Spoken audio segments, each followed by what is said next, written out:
Assalamualaikum warahmatullahi wabarakatuh. Saya Dr. Muhammad Rudiansyah, spesialis penyakit dalam, Ketua Ikatan Dokter Indonesia Wilayah Kalimantan Selatan. Saya menghimbau kepada seluruh teman-teman dokter sejawat di Kalimantan Selatan maupun di seluruh Indonesia. Saat ini kita masih dalam keadaan genting, yaitu karena adanya isu virus corona yang menyebar ke seluruh dunia. Dan kita di Kalimantan Selatan juga harus sudah siap mencegah untuk penyebaran tersebut. Virus corona COVID-19 merupakan salah satu virus yang self-limited disease. Tapi efeknya yang sangat berat ini yang menyebabkan perlu perhatian dan bisa memakan korban. Saat ini masyarakat mungkin sudah banyak tahu bahwa virus corona ini sudah menyebar di mana-mana. Dan salah satu yang bisa kita lakukan adalah bagaimana mencegahnya agar kita sendiri tidak tertular. Nah, selain mencegah kita tertular, kita juga berusaha kalau memang kita ada, kita juga mencegah supaya kita tidak menularkan ke orang lain. Kepada semua para dokter yang sebagai garda terdepan yang akan menghadapi para pasien-pasien ini, saya sebagai Ketua Ikatan Dokter Indonesia Wilayah Kalimantan Selatan memberikan himbauan dan saran-saran agar kita semua terhindar dari itu tersebut. Saran pertama, gunakan pakaian lengan pendek pada saat memeriksa pasien.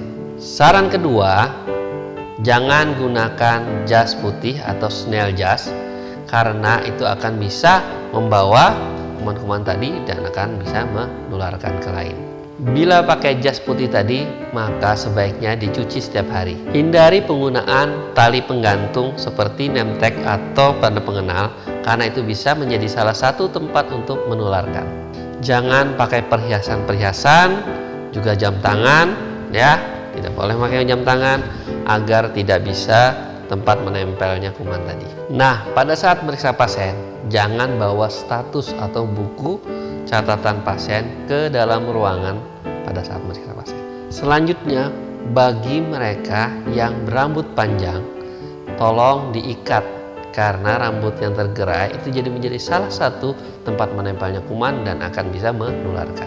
Pulpen yang sering kita gunakan ataupun HP ataupun stetoskop yang bisa meriksa pasien sebaiknya secepatnya segera dibersihkan menggunakan alkohol atau bahan-bahan yang bisa membunuh kuman. Dan jangan lupa cuci tangan sebelum dan setelah memeriksa pasien. Itu salah satu untuk mencegah penularan dan juga tertular. Yang terakhir adalah jangan lupa APD, alat pelindung diri, yaitu salah satunya adalah masker, mungkin juga bisa pakai cap, dan kalau memang dibutuhkan pakai kacamata Google, yaitu untuk mencegah supaya tidak tertular lewat mata karena ada bukti penularan lewat mata. Nah, kemudian pakaian, kalau apabila kita memang memeriksa pasien yang positif, maka gunakanlah pakaian yang memang melindungi seluruh badan yang bentuknya mungkin kadang-kadang seperti astronot. Tapi bagi yang masih belum jelas, belum tahu, kita pakailah pakaian yang tadi saya sudah jelaskan di pertama tadi. Nah, untuk masyarakat secara umum, satu, jangan panik. Tetap waspada dan fokus agar kita bisa tetap tenang. Kemudian bagi masyarakat umum, sebaiknya selalu tetap cuci tangan setiap saat. Penggunaan masker bisa digunakan. Satu fungsinya adalah mencegah supaya tidak menularkan bagi mereka yang membawa dan juga mengurangi penularan bagi mereka yang belum kena dari orang sekitarnya.